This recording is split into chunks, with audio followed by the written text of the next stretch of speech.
我现在断下网了，我现在可以断着。这期网络故障非常的棘手，导致我朋友和宽带师傅整整修了1个星期。最后我来的时候，甲方已经发火了。我不是在冷静，你现在是耽误我的事情啊！你不要上报我的错，我告诉你，我现在活得非常大，一天耽误我好几千呢，你给我。这里我就大概说一下这边的故障。这是他们的刷卡机，一旦断网了，学生就无法刷卡支付。我朋友过来把能换的都给换完了，但情况就是无见好转。后面怀疑是宽带的问题，但是宽带师傅也是把光猫和跳线换了个遍，仍旧是一样的结局，所以就找到了我，看下能不能找出原因来。这里我爬上来看了一遍他们网络布局，路由器接了3条线，万口是接光猫上，其他2条线，一条是接在大交换机上，这个大交换机是负责刷卡机的网络，另一条则是接在监控交换机上，这样接也没有什么大的问题。我过来之前，我朋友就给我看了下他这边的断网记录，这很明显是光猫和路由器之间存在了问题，所以我就特意检查了下光猫和路由器之间的跳线。我现在断下网了，我现在可以断着。这里我打算拔下网线看一下水龙头，我感觉是这条线的问题，但拔了半天，发现这水龙头卡得非常紧。这么难拔？我费了好大劲才把水龙头给拔了出来，但是我看这水龙头并没有发现什么问题。当时我就和我朋友再次确定，他们跳线都换过了。这跳线换过不？换过一条了。我2头也都看了一遍，确实没有什么问题。但考虑到刚才这水龙头卡得非常紧，为了以防万一，我还是选择重新打一条新的跳线。推半眼说全靠我解决，你早点找这个全推到我这里，现在全靠我这让我解决。这个时候甲方已经非常生气了，毕竟连续1个星期都没有修好，给人家造成如此损失，换谁都会生气。新的跳线换上去后，我就进路由器后台，打算看下万口断开的频率，但找了半天没有看到路由器的运行日记。后面我问朋友才知道，他给我看的记录是之前的路由器的。我朋友以为是那路由器有问题，所以才换成了这路由器试试。但是这个路由器它是没有运行日记的，当时网络也是完全正常的。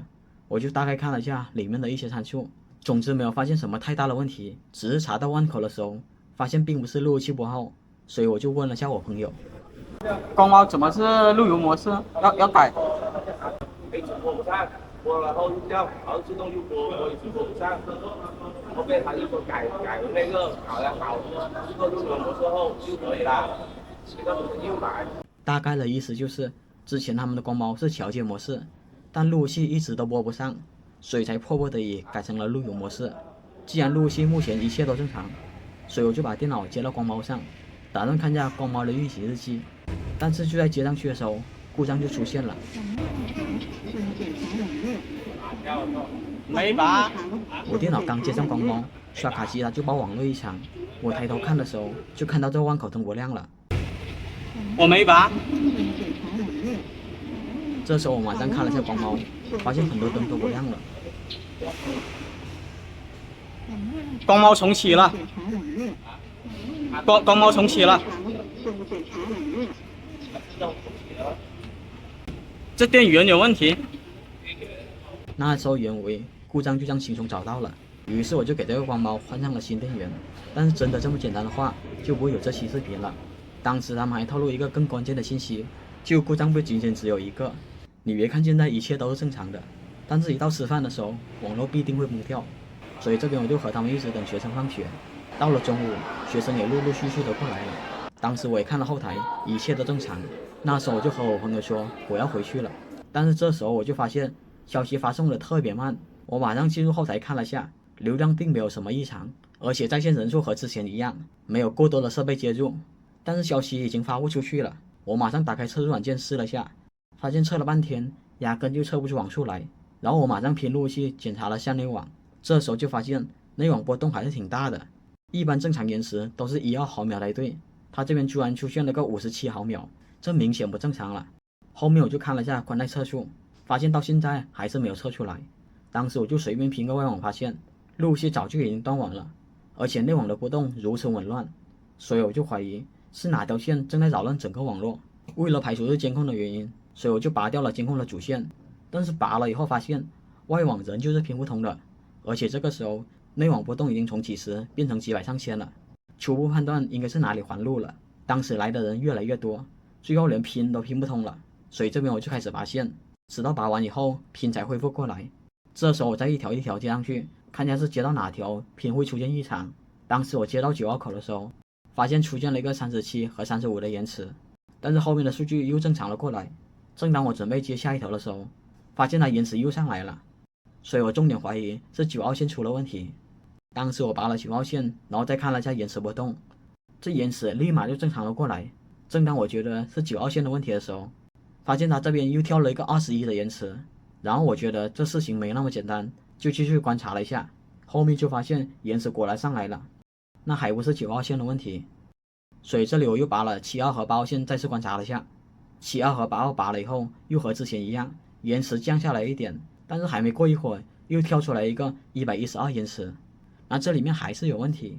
所以这边我又拔了5号和6号，5号和6号拔了很长一段时间，拼都是正常的，那基本就可以确定故障就出现在这2条线上。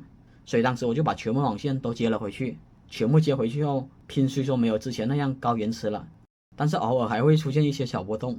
这时候我就有点怀疑这延迟怎么有些针对性的，因为现在食堂已经没人了，我记得之前5号6号也拔过，但是一样会出现高延迟的情况。所以这边我就把5号6号也接了回去。大伙看吧，现在网线全部接上去了，延迟它居然消失了。目前食堂空无一人，一旦来的人多了，它就延迟的可怕，但是后台接入的数量几乎没有什么变化，我怀疑这个是有针对的。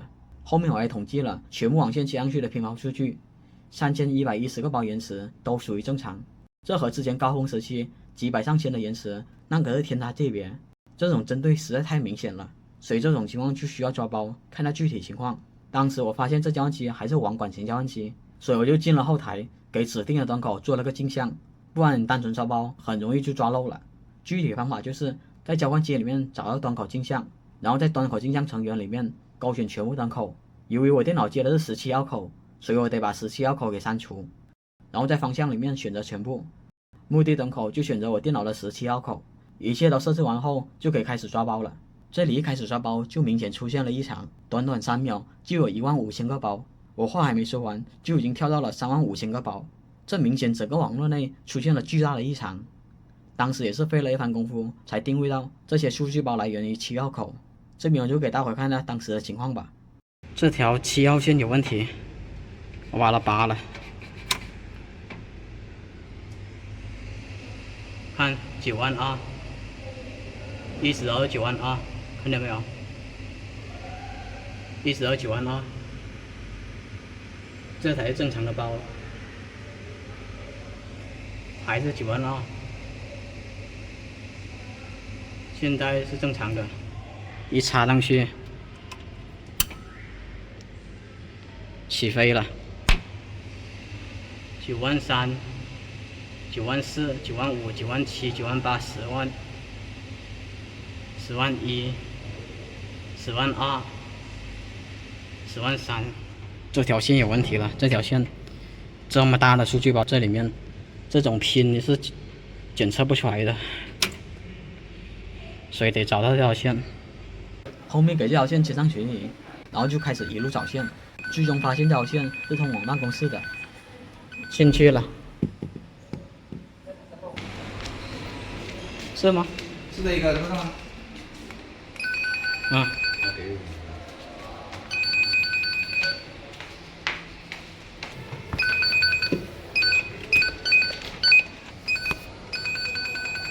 我拿着这条线试一下，是不是通的？我拿着这条线。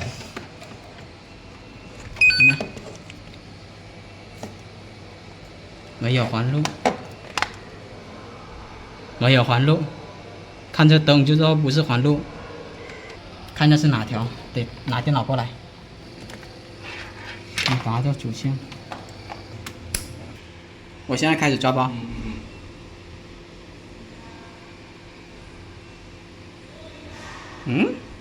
大伙有没有注意到，之前抓包都是1秒几千个，但是到了这里就变成了1秒几十个包。那是因为这小交换机它没有镜像功能，所以就导致抓包不完全。为了能抓包完全一点，我又把主线接了回去，我电脑也接回了17号口，现在又可以1秒抓几千个包了。然后我就让我朋友开始拔那边的线，拔到数据包正常为止。拔线，再拔一条，再拔，对，再拔，可以了。这时候的数据包很明显从每秒几千掉到了几十，那应该就是那条线出了问题。是哪一条？啊？是哪一条？最后一条。最后这一条。就是这一条吗？白色的。啊？对啊，这个白色怎么了？这个是录像机啊。嗯。这个是录像机啊。嗯。当时我看到录像机，我也不敢相信，一般录像机不会有这么庞大的数据包来对，但偏偏这录像机就产生了这么大的数据包，而且这还是不接任何线头的情况下产生的数据包。由于目前一切网络都正常，我们也不确定是不是录像机产生了大量错包导致了网络故障，所以只能等故障测试出现才能确定是不是录像机的问题了。但是这个时候已经国庆放假了，整个食堂空落落的，所以只能先中断排查了。这趟也不算白来，至少解决了光猫电源问题，还有发现录像机出现了大量的错包，这都是要解决的。好了，等到放假结束后再过来寻找真相了。